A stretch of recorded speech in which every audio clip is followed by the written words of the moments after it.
Welcome to the Client Generation Podcast, a show where we interview some of the most successful people in real estate to help you understand how to generate leads, build a brand, and convert more clients in your business.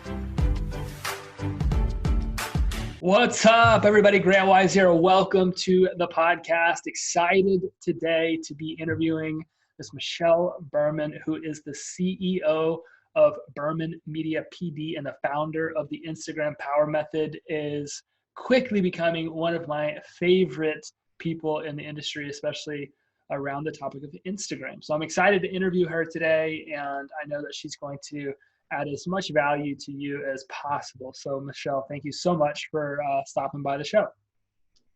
Of course. Thanks for having me. Excited.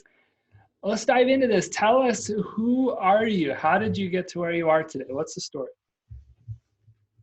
I love telling the story. So it's one of those things for me. It's kind of surreal to get to feel the actual feelings that I think are involved in this story. It's one of the, I'm not typically a super emotional person, but this story is one of those things that kind of gets me fired up every time. And really how I got to where I am today is the true foundation of that has been, being an athlete my entire life, leading into deciding that I was going to take a massive leap of faith and trust that I could do what I'm doing now without a whole lot of support in the beginning. So I graduated from college in 2012, went on to pursue a master's in social media public relations while working in, corporate America, which is what we're all kind of taught to do when we graduate from college, especially by our parents, the older generations, and very quickly realized that corporate America was not for me. There was a lot of issues in my mind as far as content development was concerned, creative freedom,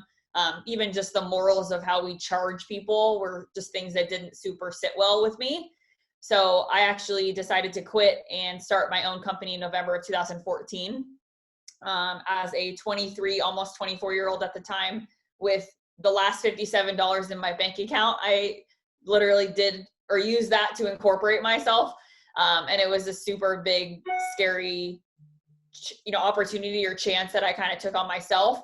And fast forward to January of 2018, I was doing really well. A lot of things were going really well for me as far as the influencer space on Instagram that I had initially kind of started in, but the industry shifted a lot in that year. And what I decided to do was hire a business coach and get on an airplane and fly to the UK to meet him in real life. And it was also a very scary decision at the time, especially since I had never met him and I was staying with him and his wife, and my parents were like, "You're doing what?" But it was an exciting adventure. I ended up spending about 7 days straight in coffee shops with whiteboard paper and, a marker, and really mapping out my dream of what this company was really going to look like. And I ended up having the best 7 days probably that I've ever had in my entire life for lots of reasons. But ended up getting on an airplane, coming home, and making the decision that I was going to really focus on working with realtors and loan officers. And so as soon as I landed back in the States, my business coach at the time had said, "You have to fire everyone that's not in that space," which at the time was about $15,000 a month in reoccurring revenue that I had to fire. So it was very scary. But once I made that decision, my business literally tripled, quadrupled within a matter of 6 to 8 months. And fast forward to last year, or July of 2019, I should say, the Instagram Power Method was born, and now we're here. So tell me about that. What is the Instagram Power Method? So the Instagram Power Method program was essentially born out of my desire to reverse engineer this mindset of people that make them feel like they have to just hire or delegate somebody or money to somebody else to do it for them. Right. So a lot of realtors and loan officers, especially the higher producing ones, a lot of times they think, "Oh, let me just give my money away to somebody and have them do it for me because I'm too busy to do it myself." And I really wanted to change that script. And my experience in the influencer space on Instagram prior to creating the program was that I was doing everything for everyone else. And I just thought, instead of that, how do I create something that's going to empower somebody to really want to do it themselves, thus leading to significantly better results, way higher conversion, better storytelling, all of the things that really matter, especially when it comes to producing and developing content.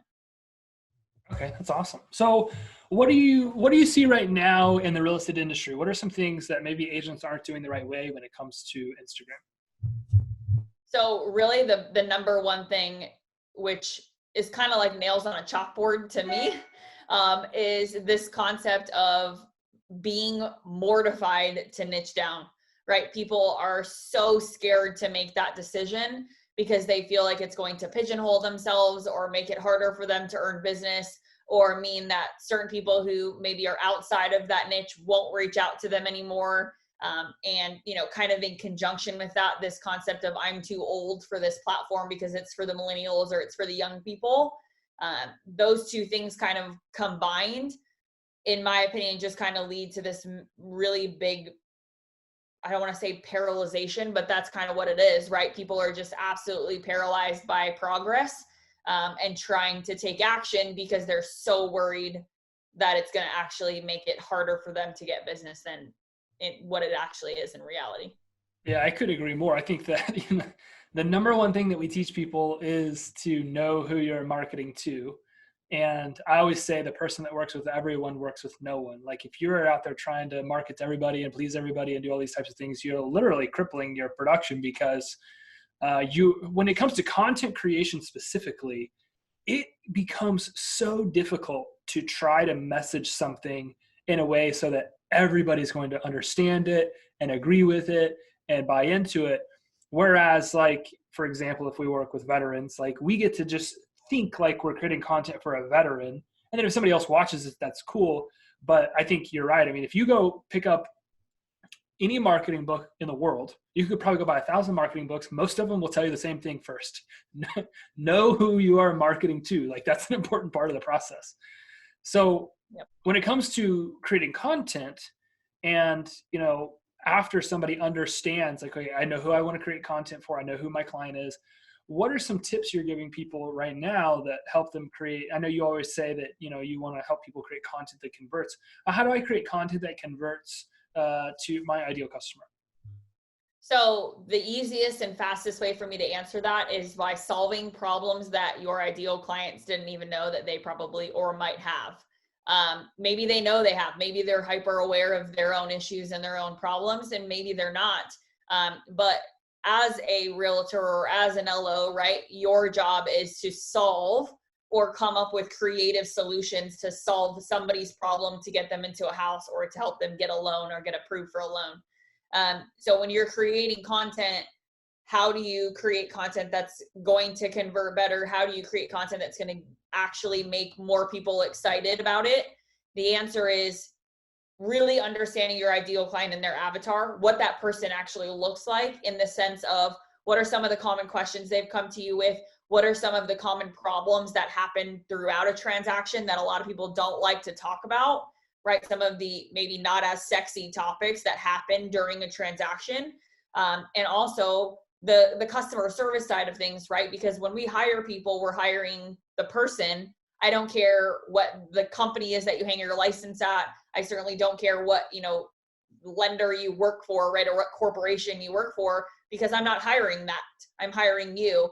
So those kind of three pillar of pieces of things, right? Of what are some of the major issues that you're going through, or what an ideal client would be going through?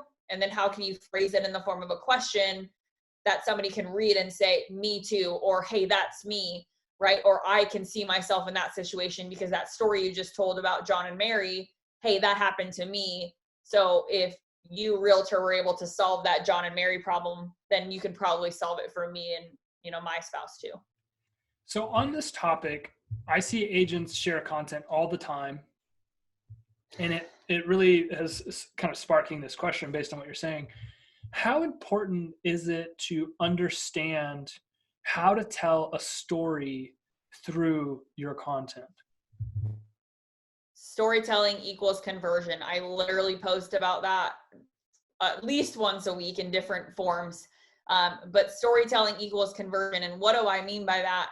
When it comes to real estate stuff, right? We see these posts that people put out of like the 5 steps to the home buying process, or here's the calendar of events in my city for the next 30 days, right? None of that matters to me. Like, I don't care what the DTI requirements are for me to get approved for an FHA loan. Like, none of that makes any difference to me. I don't care about the 5 steps to, winterizing my home to get it ready so that I don't have any issues with my home warranty over the winter. What I care about is, what are some situational issues or factors that have gone into causing those things to have to be created in the first place, right? And telling the story behind it. So what I mean is, you see a just listed or a just sold post that an agent posts because they're obviously excited to share their transactional history, but they just say, congrats to John and Mary. So excited that I was able to help you with this journey.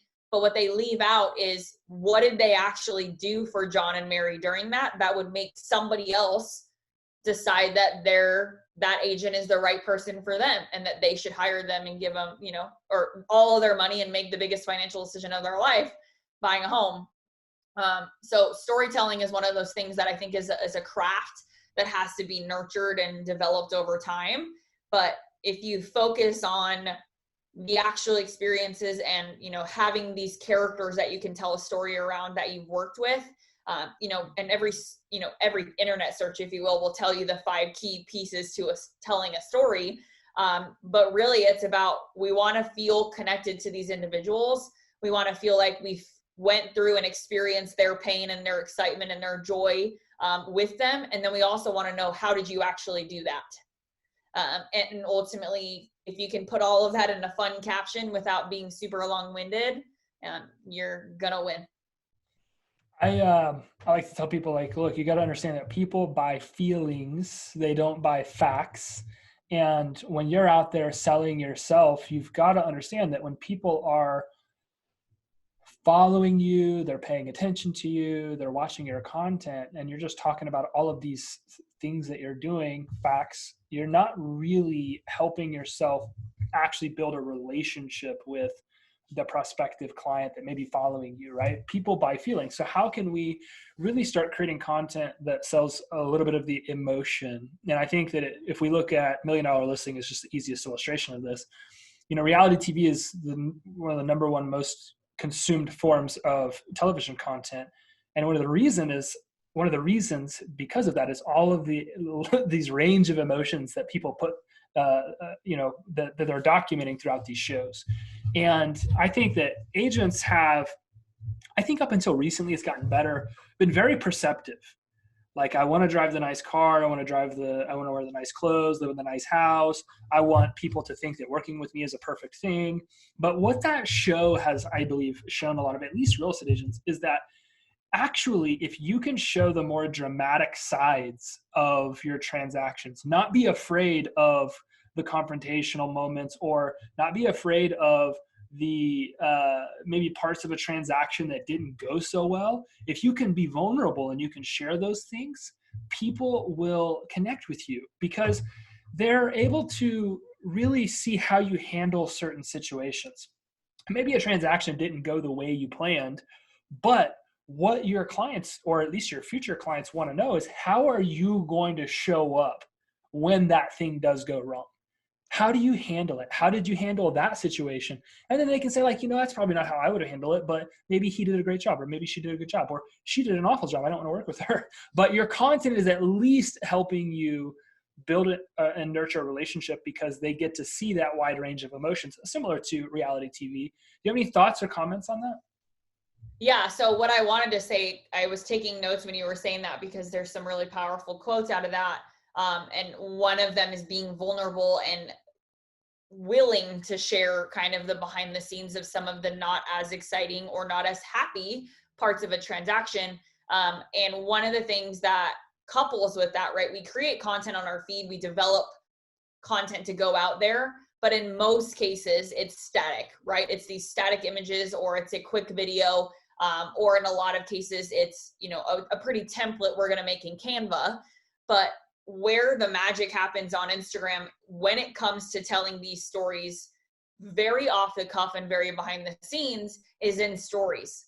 Like, literally, we're telling stories in stories, right? So a lot of times people have said or created this kind of situation around Instagram where why would I use Instagram over Snapchat, or why would I use Instagram over LinkedIn, or, Michelle, convince me why Instagram's the number one place. And my answer is because on Instagram, I can do all of those things that Snapchat wants me to do, TikTok wants me to do, LinkedIn wants me to do. I can do all of that. I can have a YouTube channel on Instagram if I want now. And what I'm getting at is being vulnerable on the platform in the story feature very much so feels like the Snapchat concept, right? Because why did people love Snapchat so much? Because they could put out content that they otherwise wouldn't, because it went away instantly, right? But now we get to do the same thing in stories and be very vulnerable and be very willing to connect with our audience. And I'll give some examples of some students of mine that have done this very, very well. And it's getting in your car when you're driving home from a transaction and saying, guys, I just showed this buyer 10 houses today, and all 10 of these, honestly, were perfect for them. They were within the budget. They were within the right areas. They were yada, yada, yada. Keep going down the list, but yet they still weren't willing to pull the trigger. Now here, let me talk to you about why that's probably not a great thing, especially in our current existing environment. And then, even on the positive side, you're walking out of the closing room and you're so excited for these buyers because 6 months ago when you first connected with them, they had terrible credit scores. They had never thought they'd ever be able to buy a house. Or, the one client I have is, I always love saying this, is she was working with a veteran, a husband and wife. The husband was still active duty. The wife was a veteran. So they were definitely qualified for VA. But the husband in his mind said, oh, I have to save 20%. I have to have all this money to put down. And he just didn't know that he didn't have to do that at all. But when he heard another agent post that in their stories and was consuming Instagram, kind of mindlessly scrolling, and sees that, all of a sudden he goes from, crap, my wife's having our second baby in a 2-bedroom apartment, to now I get to buy a home even when I'm deployed and overseas, so that my wife can bring a baby home to a house and actually raise our children in a place that has space for them to grow into. And that's the power of stories, in my opinion, because we get to do all of that vulnerable stuff. Even if we're just sitting in our car, holding our phone, talking to it. And one of the things too, to piggyback off of that, is people feel like it has to be so perfect all the time. And what really stories are supposed to be is the opposite. It's so unperfect. It's not polished. It's not this like perfectly curated content. It's allowing people to connect with you on an emotional level and feel like they're part of your day. And a lot of the people I've talked to have said to me time and time again, we love seeing what you're going to post in stories, because every day it's something totally different. We never know what you're going to post, and it keeps people excited. It keeps people engaged. And a lot of times I feel like I have calls with people who know more about me than I feel like they should. And it's because of that. And I think that's the beauty of telling stories on a platform that gives us that vulnerability in a way that feels safe at the same time. I love it. What comes to mind, if I was a real estate agent, and I'm not, I've just spent the last decade of my life helping real estate agents. But if I was a real estate agent, I would literally put so much effort into essentially making mini documentaries out of each one of my transactions. I mean, literally a videographer, somebody that's there to document the experience. My clients would understand that that's part of working with me, and that somebody's going to be following us around with the camera the entire time. And I would take those and literally make 3 to 5 minute mini documentaries about each and every one of those transactions, because they're the best selling tools. People getting to see how you deal with transactions, good, bad, or indifferent, is without question, unequivocally, your greatest sales tool. And in a season in real estate where nobody wants to call, text, or email, they just don't want to create content, it is so important that you check all the boxes with your content so that you can continue doing those things. I think there's agents in the industry right now that kill this. Like, they are so good at just making their content do all of the hard work and heavy lifting of selling people so that they don't have to. And then I think there are people that are still beating up the phones. And I'm not saying this is the right way or the wrong way, but what I am saying is that if you can get strategic about creating content that converts, like Michelle, you're teaching everybody, I think that you can kill it.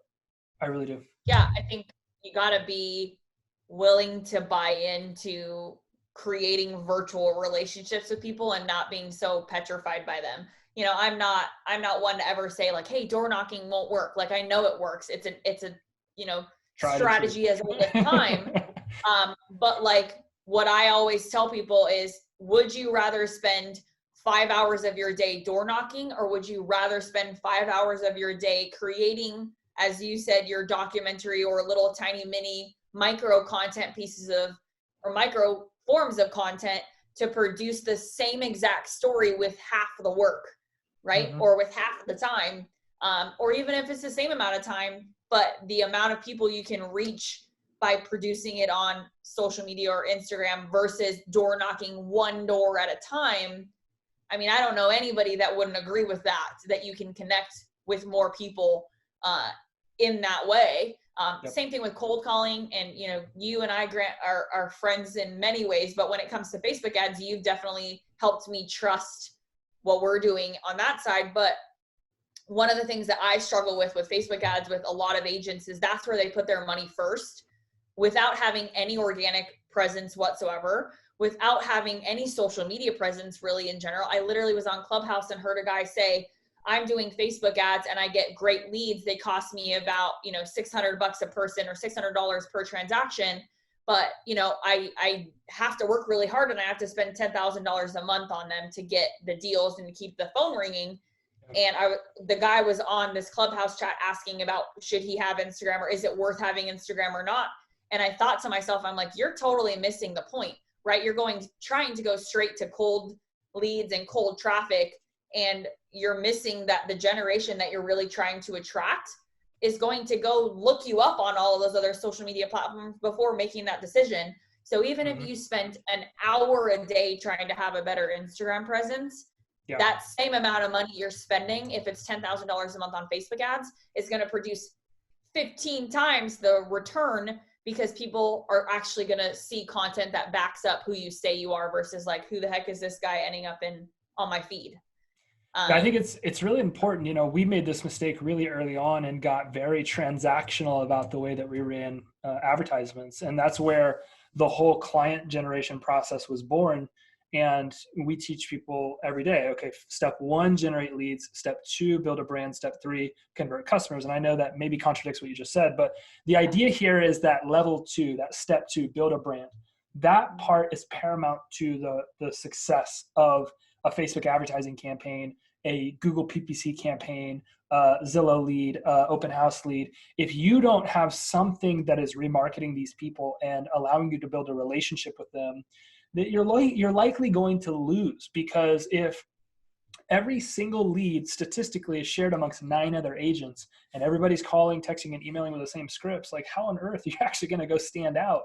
And if you aren't creating content, that's the lesson that we learned, is like we got very transactional. And so I stopped creating as much content because I got comfortable with the success that we were having. And when those campaigns wore out or got shifted, we didn't have any brand to lean back on to support us while, you know, we were figuring out a new campaign that worked, or so on and so forth. And so we really learned a hard lesson years ago and made sure that content creation was a staple in what we did. And it's a staple in that client generation process, where we've got to build a relationship with our audience, both through paid advertising and organic, if we really want to have a formula that's going to allow us to go out there and succeed at a high level. So I couldn't agree more. Yeah, I mean, they have to be happening, in my opinion, really at the same time in order for the money we spend on advertising to matter. You know, and a lot of people have asked me over the years, I've been in business, you know, I'm working on my 7th year, but a lot of people have asked me, Michelle, why did you just start doing ads, you know, last year, like at the end of last year? And my answer was because I worked and have continued to work so hard on building a very organic and very relationship-based brand, so that when I did start running ads, as you know, right, my focus is on building relationships that are so strong with these cold leads, although they're really not that cold by the time they get to, you know, our masterclass or our retargeting or any of that stuff, because by the time they've seen my ad, they've probably already seen my Instagram account. they probably already seen or heard me on a podcast. And so by the time that happens, it's actually not even a cold lead, because my brand and the person behind my name actually can back that up. And I think that that's why having both simultaneously and having them have to exist at the same time is so important. And it actually honestly frustrates the crap out of me when a brand new agent who's never sold a house before goes and spends thousands and thousands of dollars on Facebook ads or handouts that go in or mailers that go in our inbox that we never read in, or like our mailbox, and we throw out, when if they spent that same exact amount of money on building a organic presence on social media, or on YouTube, building a YouTube channel or building whatever, that same amount of money that they would spend 6 months later would return 10 times what it would had they done that in the beginning. I love it. I agree. Couldn't agree more. Michelle, this has been an incredible conversation, and I know that the people listening to this are going to be able to take one thing from this conversation and go, have some form of success. What is the best way for somebody to connect with you if they want to learn more about what you're doing, want to learn more about the Instagram Power Method? Instagram. That's me in a nutshell, 100%. I respond to my Instagram the fastest. If you DM me there, it's honestly, that's my number one place. I always laughingly kind of tell people, if you email me, you're going to be last on the list, because I'm on Instagram way more than I'm in my inbox. So yeah, I always tell people, just shoot me a DM on Instagram, tell me how you found me, and I'd love to chat with you. And what's your handle on Instagram? Berman Media Social. So Berman is BERMAN Media Social. Love it, guys. We'll make sure that we connect that in the show notes, and we'll connect other ways that you can reach out and learn more about Michelle. I highly recommend that you do it. As you've heard, she adds a ton of value everywhere that she's connected to people, and she's been really great to work with from my standpoint, and I know some of the people that she's working with are having a lot of success too. And so, Michelle, thank you again. I appreciate it. And thank you guys for listening so much. We appreciate you, and we'll see you on the next episode.